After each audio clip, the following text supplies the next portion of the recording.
This is the ICFS Plus 10.6 Solvency II with multiple years in distress video. So we're going to begin with a composite data set, an MPTF model, and an associated forecast. The example we're using is this one with 6 lines of business, which we often use for these Solvency II demonstrations. Now in this data set, the last report year is 2009, so the first future year will be 2010. So now that our Solvency II button here is activated, we can press this and get the Solvency II 1-year risk horizon dialog box. And we notice up here delta TP in risk capital for years 2010 to 2010, the default. So what it's saying is that it's looking at the effects of conditioning on the year 2010 being in distress. Now I've run this one with a fixed seed so that we can run it again and get exactly the same results. And then we'll talk about the meaning of all the output we get. So I press OK. Wave my magic wand once, twice, and we're just at the end of the conditional simulation. So now we have this summary of the output, and we have our BEL, our MVM, our technical provision. You can understand this by looking at this chart from the user's guide here on page 307. So the amount here that's called BEL, this is the inception year BEL, and it's actually the sum of the best estimate of liabilities for all the future years until the ultimate year, and these are appropriately present valuized. Then we have our MVM, and that's actually the sum of the MVMs. The MVMs, market value margins, are the cost of maintaining or supplying the requisite risk funds. And the requisite risk funds for each year are set at the 99th percentile of the distribution of the losses in that year, the mean of which is the respective BEL. I hope that's clear. It's a big sentence. Now, in addition to this, we have, when you add these two together, you get the technical provision, and that's the sum of these two regions.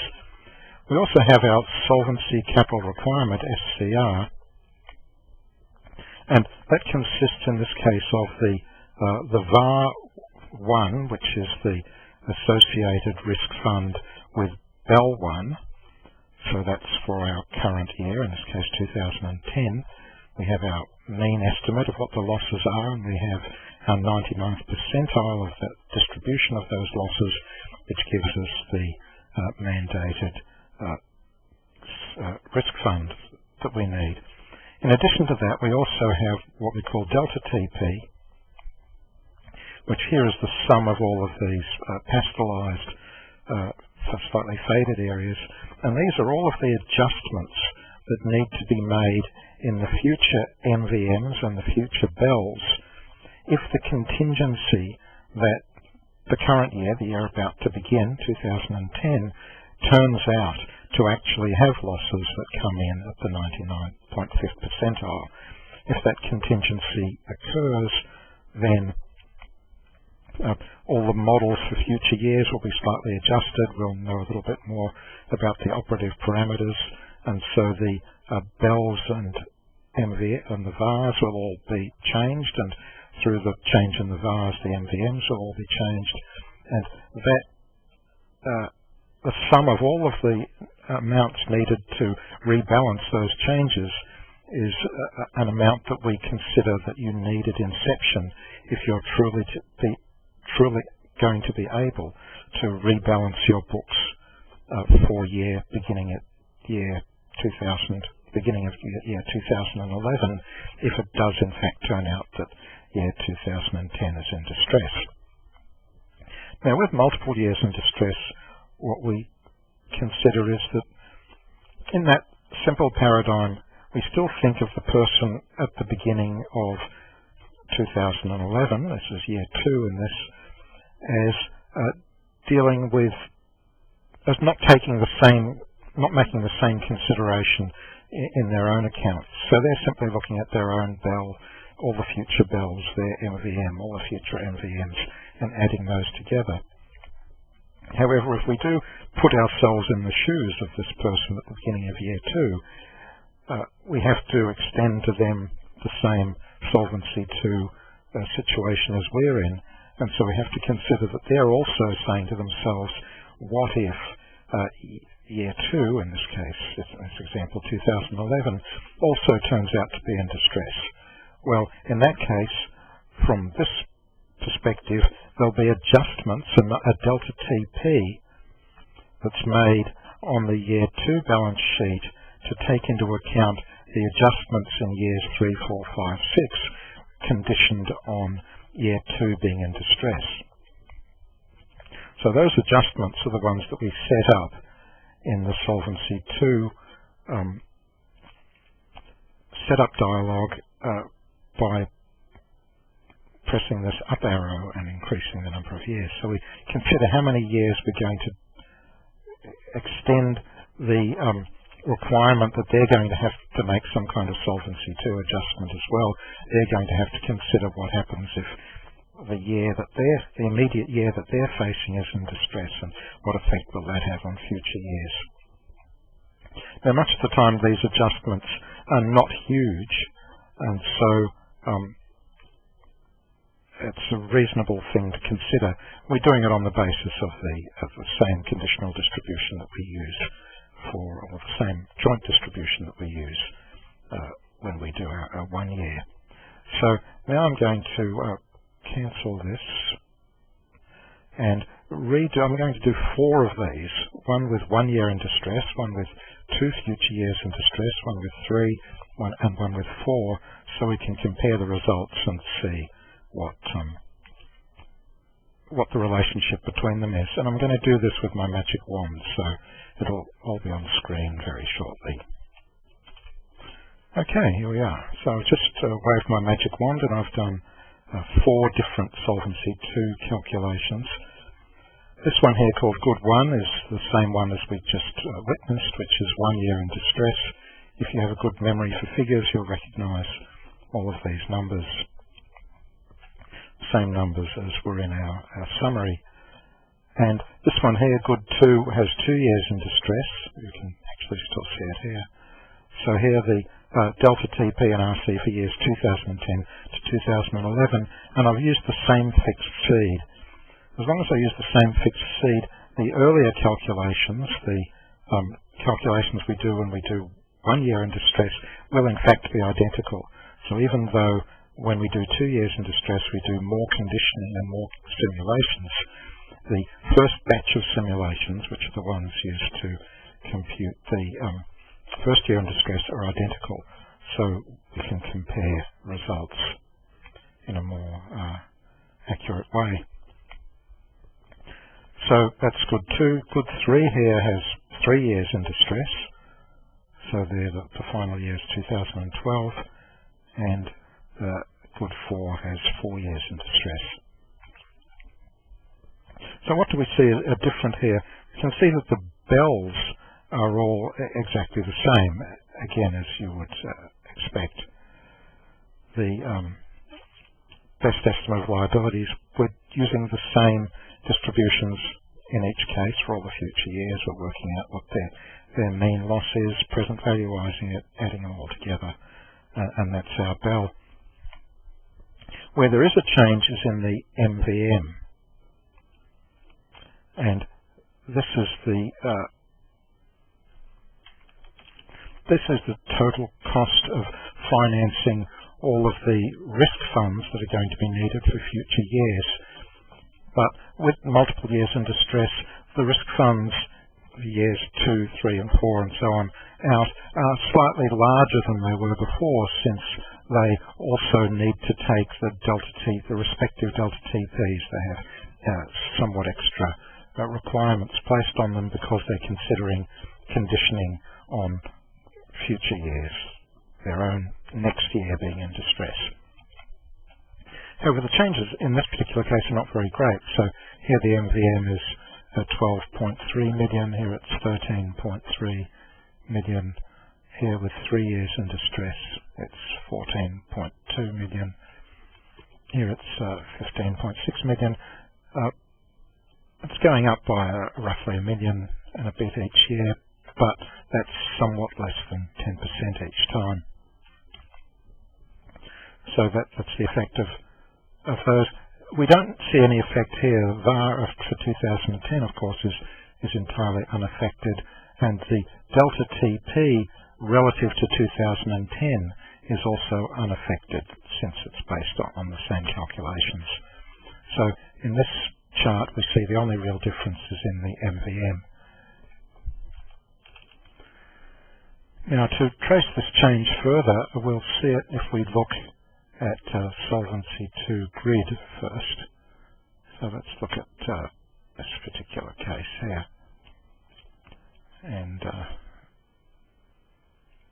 here and here. So you can see, just comparing these two charts, that the difference, this top line delta TP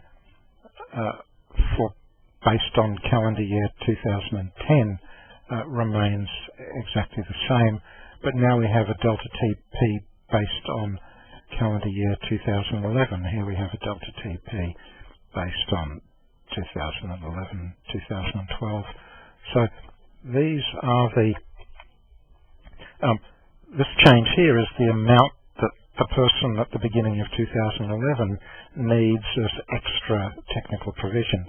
This is the amount that the person at the beginning of 2012 needs as extra technical provision. And so on. But these amounts swell the size of the risk fund, but in our current year that's only felt in terms of the MVM, which means it's already reduced by this 6% nominal proportion, the spread.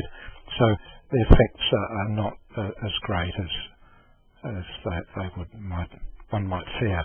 So we might need 17 extra million, however we only need 6% of that in the current year, which is roughly that 1 million that's added on. If we go to the bottom of these charts, we see the totals,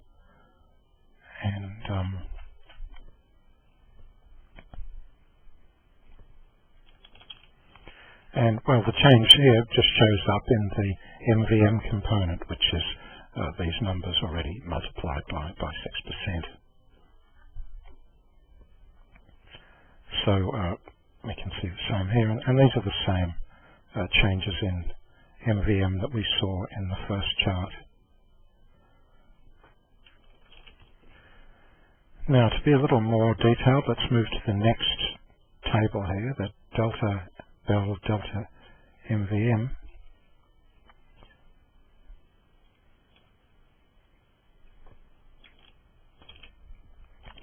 And here you can see detailed. If we start with our original one, move to the top of the chart, we have our Bell for this is in the current year, beginning of 2010.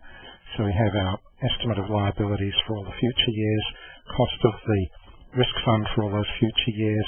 Then we have the adjustments that are made for 2011, 2012, 2013 on the basis of the condition, what if 2010 turns out to be in distress at that 99.5 percentile level. And so these are the adjustments. In the case of 2 years in distress, moving to the top of the table, we have the adjustments that are made in 2011, 2012 if 2010 is in distress. We also have the adjustments made in 2011, 2012, 2013 if 2011 is in distress. So if you're at the beginning of 2011 and you're considering the effect on 2012, 2013, so on the possible outcome of this year that's about to begin ending up in distress at that level, these are your estimates. Similarly here, we have, for example, this one here, which is you're sitting at the beginning of 2012, your looking at your estimates for 2013, 2014, and so on, and you're saying, what effect would it have on the estimates I have for these years if it should turn out that 2012 is in distress at that given level? So there you get these figures, and similarly in this case here you have all the way out to 2013.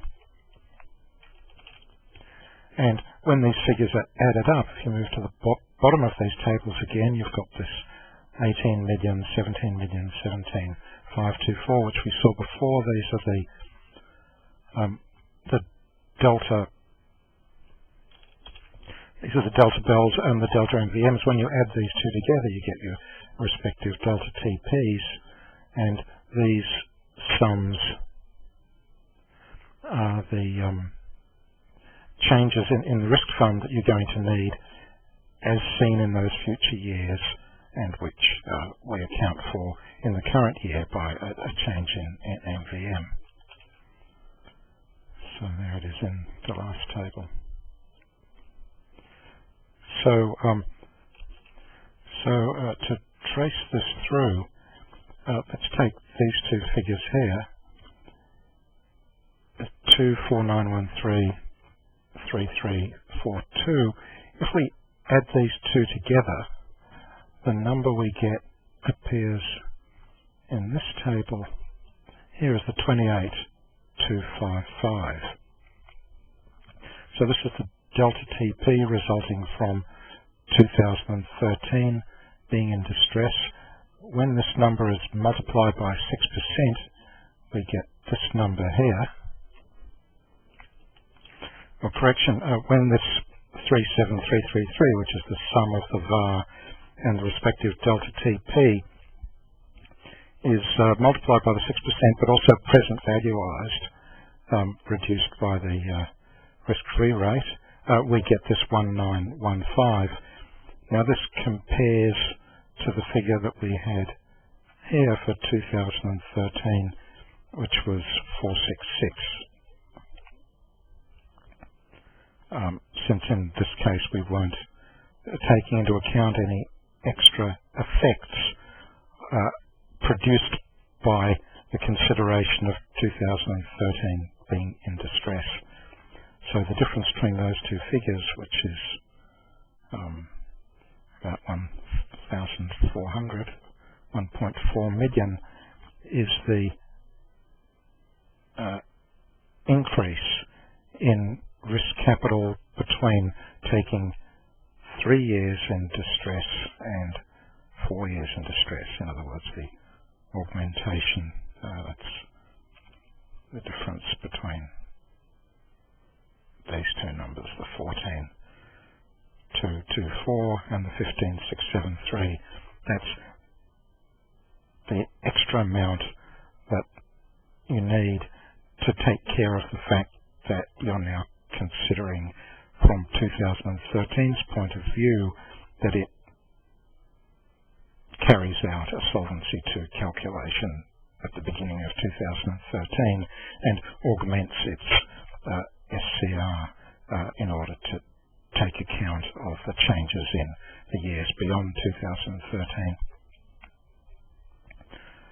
So the distress sample paths are the same in all cases, because we only look at the 2010 distress years.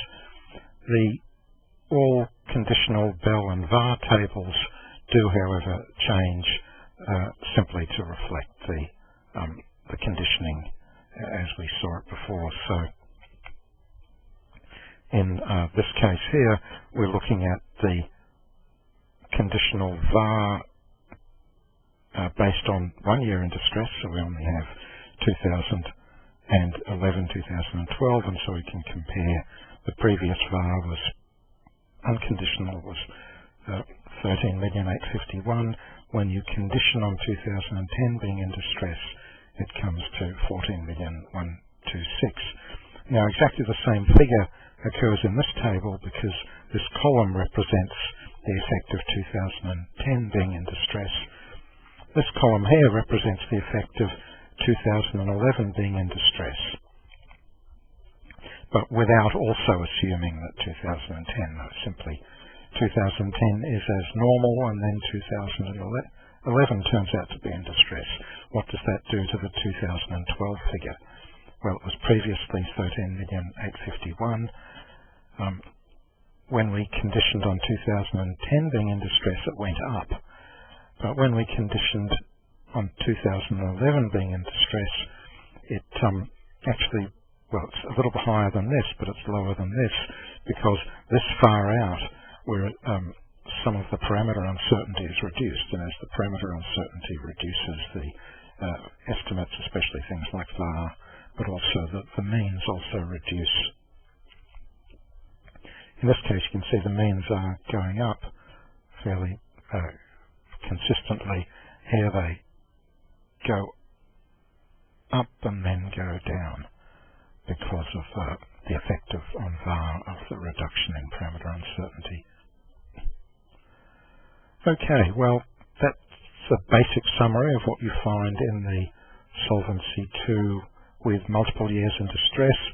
The moral of the story is that it's a more conservative way of taking into account Solvency II calculation, where you're really considering the situation that in future years Solvency II requirements will still have to be met, and so the same kind of conditioning on the possibility of the year that you're about to begin ending up in distress need to be taken account of. However, it is also provisional on the joint distributions that are formulated at the current time, and those joint distributions we've tried to take into account how they're going to change, but of course we can't predict exactly how they're going to change. They will be changed, so these are only estimates. They're as good an estimate as can be made at this time of what the effect of those changes is going to be. So that's it for multiple years in distress.